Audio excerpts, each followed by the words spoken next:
स्वागत है आपका एमपी अब तक आप देख रहे हैं। मैं हूं आपके साथ ऋतु ज्ञानवानी। सबसे पहले बात सतना की करेंगे। युवकों ने पिता पुत्र को पीटा है।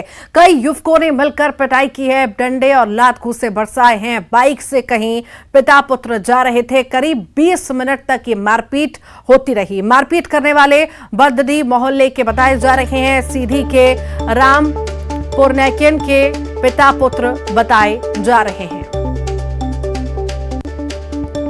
पिता पुत्र के साथ मारपीट हुई है। कई सारे युवकों ने पिता पुत्र के साथ मारपीट की है। लात घूंसे डंडे बरसाए हैं। ये तस्वीरें आप देख रहे हैं। बता दें आपको लगभग 20 मिनट तक ये लड़ाई यूं ही जारी रही। यूं ही पिता पुत्र को ये युवक पीटते रहे।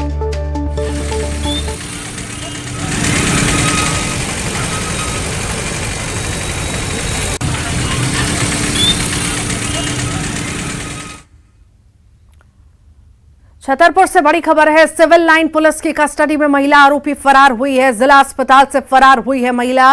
अस्पताल में भागते सीसीटीवी में महिला कैद भी हुई है। महिला आरोपी का नाम सुकन्या सोनी है।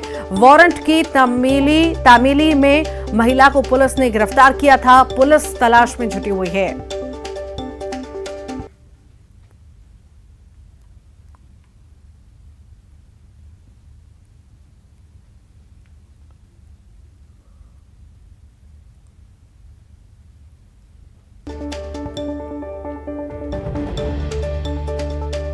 तो सिविल लाइन पुलिस की कस्टडी में महिला थी। महिला आरोपी फरार हुई है। जिला अस्पताल से फरार हुई महिला।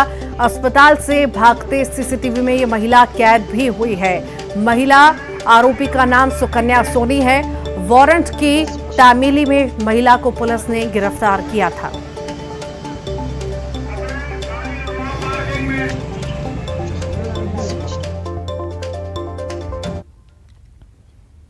भोपाल से बड़ी खबर है। बरकतुल्ला यूनिवर्सिटी को कुर्की का नोटिस जारी हुआ है। कुलपति और रजिस्ट्रार की गाड़ी पर कुर्की का नोटिस लगा है। कुलपति और रजिस्ट्रार की गाड़ियों पर आदेश चस्पा किया गया है। बता दें 12 लाख की कुर्की करने का यह आदेश है जो चस्पा किया गया है। 2014-15 के तत्कालीन कुलपति ने एयर टिकट बुक कराए थे। एमडी तिवारी ने एयर टिकट बुक करवाए थे। ट्रैवल एजेंसी के जरिए ये टिकट बुक कराए गए थे। नियमों को ताक पर रखकर टिकट बुक कराए गए थे। भुगतान नहीं होने के बाद ट्रैवल एजेंसी कोर्ट पहुंची। कोर्ट ने कुर्की के आदेश दिए हैं।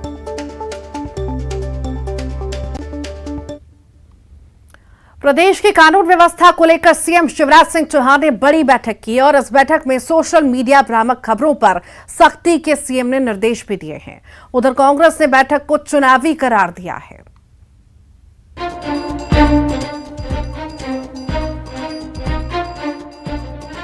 लॉ एंड ऑर्डर पर सीएम शिवराज सिंह चौहान एक्शन में हैं। सीएम हाउस में बड़ी बैठक हुई जिसमें गृह मंत्री नरोत्तम मिश्रा के साथ प्रदेश भर के पुलिस अफसर वर्चुअली जुड़े।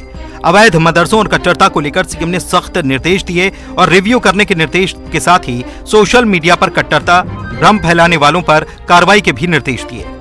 स्वाभाविक रूप से इस तरह से नहीं है विषय वो, लेकिन कहीं भी कोई अवैध गतिविधियां संचालित है तो उन पर नजर रखने का बोला हुआ है। आहाते बंद कर दिए हैं तो बंद मतलब बंद होना चाहिए, ऐसा नहीं हो कि कहीं चल रहे हों। ये सारे विषय उन्होंने स्पष्ट रूप से लिए हैं। उधर कानून व्यवस्था पर बैठक पर नेता प्रतिपक्ष गोविंद सिंह ने सवाल उठाए। साथ ही मदरसे पर सीएम के निर्देश को चुनाव के मद्देनजर तैयारियों से भी जोड़ा। अगर आप वास्तव में कानून व्यवस्था या भारतीय जनता पार्टी के सत्ता पार्टी के लोग गुंडागर्दी करेंगे, बंदूक और लाठियों से शासकीय अधिकारी कर्मचारियों पर तहसीलदार पर हमला करेंगे तो कागी कानून व्यवस्था है। बैठक में सीएम ने साइबर अपराध पर लगाम लगाने के निर्देश दिए। साथ ही नक्सलियों के खिलाफ बालाघाट में पुलिस की कार्रवाई की तारीफ भी की। मध्य प्रदेश में ऑनलाइन गैम्बलिंग पर लगाम लगेगी। सरकार इसके लिए नया कानून बनाने जा रही है। सीएम शिवराज चिटफंड कंपनियों पर सख्ती से कार्रवाई की बात कर रहे हैं।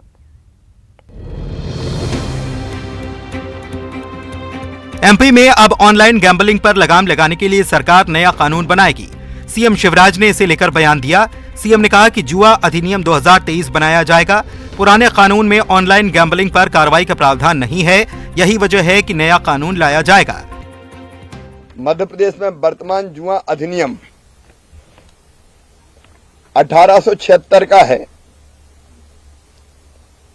इसमें ऑनलाइन गैम्बलिंग जो होती है, जो बड़ी समस्या बन गई है, उसके विरुद्ध कोई प्रावधान नहीं है। इसलिए हमने फैसला किया है कि वर्तमान जुआ अधिनियम के स्थान पर मध्य प्रदेश जुआ अधिनियम 2023 बनाया जाएगा, जिसमें ऑनलाइन गैम्बलिंग के खिलाफ पर्याप्त प्रावधान सम्मिलित किए जाएंगे ताकि ऐसे अपराधियों को भी हम दंडित कर सकें। सीएम शिवराज सिंह चौहान ने चिटफंड कंपनियों पर भी शिकंजा कसने का भरोसा दिया। सीएम ने कहा कि एडीजी की अगुवाई में चिटफंड कंपनियों पर लगाम कसने के लिए विशेष सेल बनेगा। चिटफंड कंपनियों के खिलाफ लगातार अभियान जारी है। उनके खिलाफ प्रभावी कार्रवाई और जो इन्वेस्टर है जिनने पैसा लगाया है उनके पैसे लौटाने की कार्रवाई की निगरानी के लिए पुलिस मुख्यालय में एडीजी की अध्यक्षता में एक विशेष सेल का गठन किया जा रहा है ताकि इन कंपनियों के खिलाफ कार्रवाई भी हो और जिनने पैसा लगाया उनका पैसा वापस भी दिलाया जा सके। ऑनलाइन गैम्बलिंग का जाल फैलता जा रहा है। इसके शिकार युवा पीढ़ी है और ऐसे में सख्त कानून बनाकर इस पर कार्रवाई किए जाने की बेहद सख्त जरूरत है।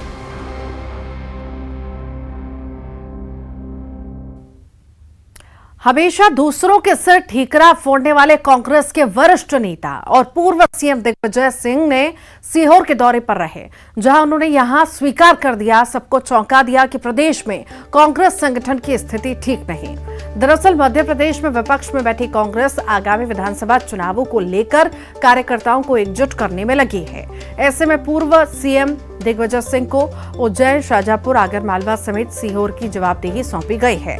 सीहोर की यशराज गार्डन में उन्होंने बूथ प्रभारियों और मंडलम के सदस्यों की बैठक लेकर एकजुट हो जाने का आह्वान किया है।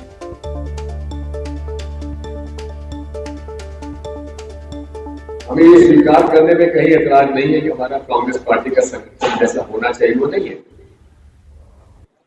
ये भी हमको एतराज नहीं है, हमको मानने में एतराज नहीं होना चाहिए।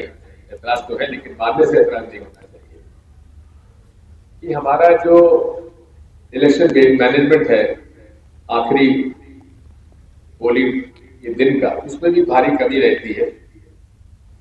मशहूर रैपर बादशाह अपने एक गाने को लेकर विवादों में आ गए हैं। उज्जैन के महाकाल मंदिर के पुजारी ने माफी मांगने की मांग की, तो वहीं कांग्रेस और बीजेपी ने भी गाने पर आपत्ति जताई।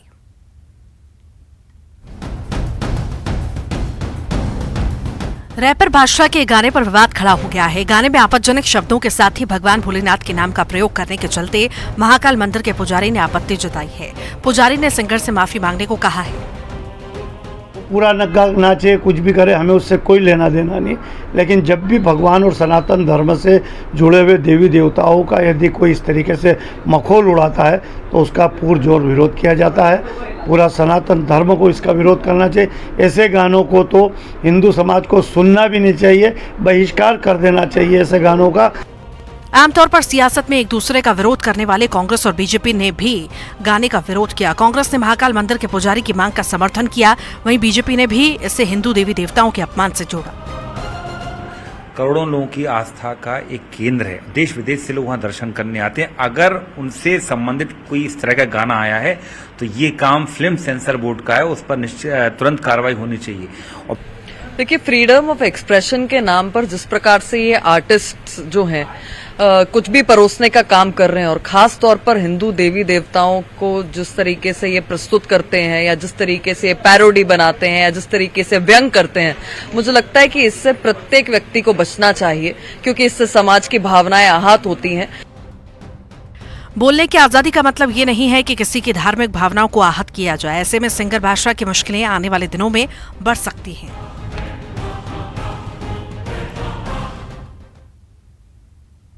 शहडोल में रेलवे ट्रैक पर बड़ा हादसा हो गया। यहां एक ट्रैक पर आने पर दो मालगाड़ियों में भिड़ंत हुई। लोको पायलट और सहायक लोको पायलट की मौत हो गई। हादसे के जांच के आदेश भी दिए गए हैं।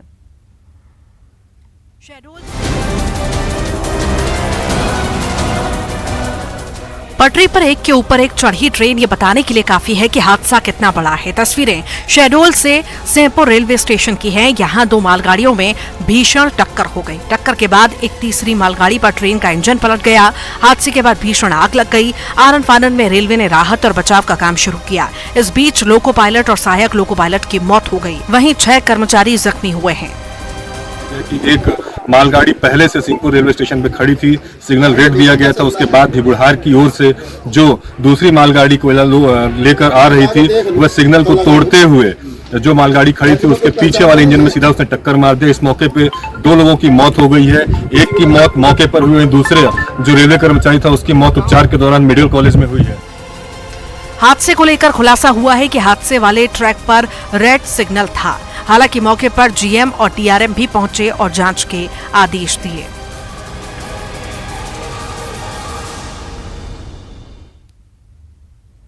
और अब बात करेंगे भिंड की, जहां पर लाहार कस्बे में अतिक्रमण हटाने के दौरान बवाल हुआ है। इस दौरान सीएमओ के साथ लोगों ने धक्का मुक्की भी की। इसके अलावा सीएमओ महेश शर्मा के साथ अभद्रता की गई।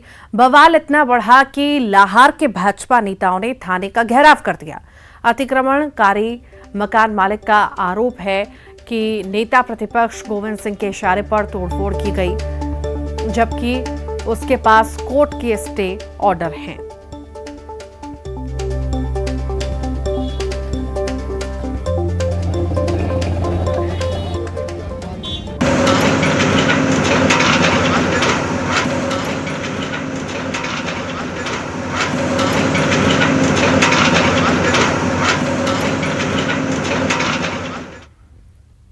लाहार नगरपालिका सीएमओ महेश पुरोहित को हटाया गया है। ग्वालियर अटैच किया गया है। लाहार कस्बे में अतिक्रमण हटाने गए थे नपा सीएमओ डॉक्टर गोविंद सिंह के इशारे पर कार्य करने के आरोप लगे थे।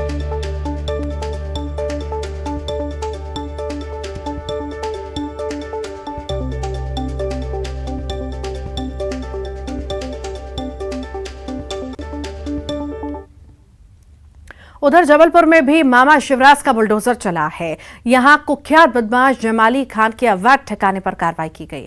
बदमाश ने 50 लाख की सरकारी जमीन पर कब्जा किया हुआ था।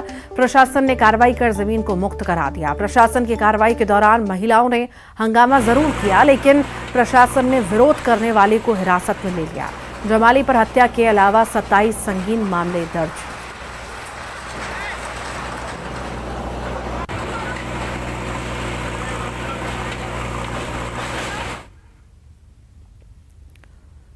अब बात इंदौर की करेंगे। यहां खुड़ैल थाना इलाके में कॉलेज की एक छात्रा ने जहर खाकर आत्महत्या कर ली। इसके बाद युवती के परिजन और हिंदू संगठन से जुड़े लोगों ने जमकर प्रदर्शन किया। उनका कहना है कि युवती असद नाम के युवक से परेशान थी। असद अपना नाम बदलकर लड़की से दोस्ती की थी, फिर युवती पर धर्म परिवर्तन कर शादी का दबाव बना रहा था, जिससे तंग आकर युवती ने सुसाइड कर लिया। आरोपी ये भी है कि आरोपी ने जबरन युवती को जहर खिलाया। इधर हंगामे की सूचना के बाद मौके पर पुलिस पहुंची, लोगों को शांत कराया और दोषी पर कड़ी कार्रवाई किए जाने का उससे जो भी उसके बाद में पीएम रिपोर्ट के बाद में जो धाराएं बढ़ेगी, ऐसे काम नहीं चलेगा।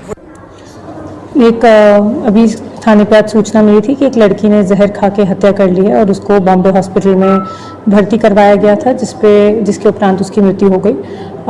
थाना क्षेत्र में आज ही ये इन्फॉर्मेशन आई और उसके परिवारजनों ने बताया कि उसको एक लड़का परेशान कर रहा था कुछ महीनों से और इसी के चलते लड़की ने जहर खाया है। इस पे पूरे जो परिवार वाले हैं उनके कथन लिए जा रहे हैं और प्रॉपर वैधानिक कार्रवाई की जा रही है। इधर ग्वालियर हाईकोर्ट ने नर्सिंग परीक्षाओं पर लगी रोक हटाने से साफ इनकार कर दिया, यानी नर्सिंग परीक्षाओं पर रोक बरकरार रहेगी। शासन और नर्सिंग कॉलेजों ने छात्रों के भविष्य का हवाला देकर परीक्षाओं पर लगी रोक को हटाने की मांग की थी, लेकिन हाईकोर्ट की डबल बेंच ने इससे इनकार कर दिया। कोर्ट ने फटकार लगाते हुए कहा कि जब कॉलेजों की मान्यता के मामले की सीबीआई की जांच चल रही है, फिर आपने इनके छात्रों को परीक्षा में बैठने की अनुमति कैसे दे दी? आपको परीक्षा में बैठने वाले छात्रों के भविष्य की चिंता है। जब ये बिना पढ़े लिखे लोग इलाज करेंगे तो उन मरीजों का क्या हाल होगा, इसकी फिक्र नहीं है। कोर्ट ने जरूरी दस्तावेज 25 अप्रैल को दाखिल करने के आदेश दिए हैं। मामले की गंभीरता को देखते हुए माननीय उच्च न्यायालय ने आज बहुत सारी चीज़ों का क्लियरिफिकेशन किया। लगभग 1 घंटे तक इसकी पूरी बहस जो है माननीय उच्च न्यायालय के समक्ष लंबित रही थी। उसमें उन्होंने बहुत सारी चीज़ों को क्लियर किया कि आप एग्जाम की सोच कैसे सकते हैं, आप केवल हलफनामों से और इनसे काम नहीं चलेगा। आप ये बताइए भूतलक्षी प्रभाव रखते हुए आपने मान्यता किस आधार पर दी, किन डॉक्यूमेंट्सों के बिहाफ पर दी। 25 तारीख को उन्होंने फिक्स की है 2:30 बजे का। उसमें उन्होंने ये भी बताया कि आप इस पूरी जानकारियों के साथ में कि आपने एफिलिएशन किन डॉक्यूमेंट्सों के आधार पर दिया है ना, और एफिलिएशन कब दिया, और इसमें एग्जाम के लिए जो आपने डेट रिलीज करी वो किन आधारों पे की। आप लोगों को इस बात की क्या बिल्कुल भी फिक्र नहीं है कि सीबीआई जांच जब इस मामले में पेंडिंग है, जब उसका कोई रिजोल्यूशन अभी तक नहीं आया है तो सतना में न्यूज 18 की खबर दिखाए जाने के बाद लोग परिवार की मदद के लिए सामने आए। मदद करने वाले सरकार से पूरे मामले की निष्पक्ष जांच कराने की मांग कर रहे हैं, क्योंकि इस तरह की तमाम योजना चलने के बाद भी इस परिवार को सरकार की किसी योजना का लाभ नहीं मिला। तो वहीं पीड़ित बेटी ने न्यूज 18 का धन्यवाद दिया और कहा कि काश समाज और प्रशासन पहले मदद करता तो पिता का साया उसके सर से न उठता। प्लस जिन्होंने मेरी मदद की उसके लिए बहुत बहुत धन्यवाद। तो उनको दिल से शुक्रिया करना चाहती हूँ, लेकिन बस एक ही आज थोड़ा सा ये लग रहा काश ये मदद थोड़ी पहले। इसमें जो भी दोषी लोग हों किसी न किसी को तो जवाबदारी लेना पड़ेगा ना। कह करके केवल ये कह देने पे कि एक संख्या घट गई, कोई गरीब का पूरा परिवार उजड़ गया, इसके लिए जवाबदारी लेना पड़ेगा और दोषी अधिकारी के ऊपर सख्त से सख्त कार्रवाई हो, जिसमें एक प्रदेश में मैसेज जाए और लोगों तक ये योजनाओं का लाभ पहुंचे। उन्होंने तो बना रखी है गरीब लाडली बहन, लाडली भांजी योजना, लेकिन उस सब में कोई लाभ नहीं मिल पा रहा है। मैं आग्रह करता हूं फिर से आपके चैनल के माध्यम से कि इसमें सख्त से सख्त कार्रवाई करें, जिसमें एक मैसेज जाए पूरे प्रदेश में। इंदौर में एक मासूम की जिंदादिली देखने को मिली है। इंदौर में ट्रेन एक्सीडेंट में हाथ पैर कटने के बाद अनाथ बच्चे को एमवाय अस्पताल में भर्ती कराया गया। मासूम ने वार्ड को क्रिकेट का मैदान बना लिया और पलंग की पीठ पर ही वो बल्लेबाजी कर रहा है।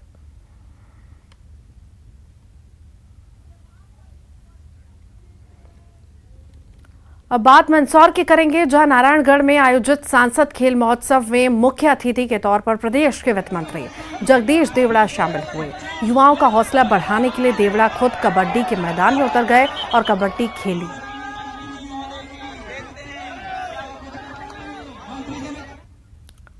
एमपी में विधानसभा चुनाव सिर पर है, ऐसे में टिकट की चाह रखने वाले नेता लगातार कुछ ऐसा कर रहे हैं जिससे वे सोशल मीडिया की सुर्खियां बने रहे। ऐसा ही एक वीडियो दमोह जिले से सामने आया, जिसमें आप मध्य प्रदेश शासन के पूर्व कृषि मंत्री डॉक्टर रामकृष्ण कुसमरिया को नृत्य करते हुए देख सकते हैं।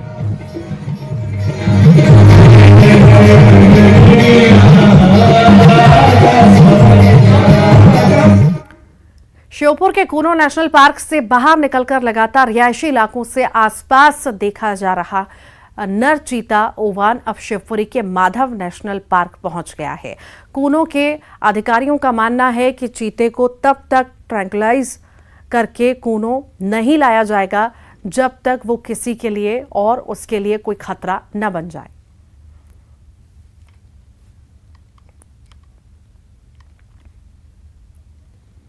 और आइए अब देखेंगे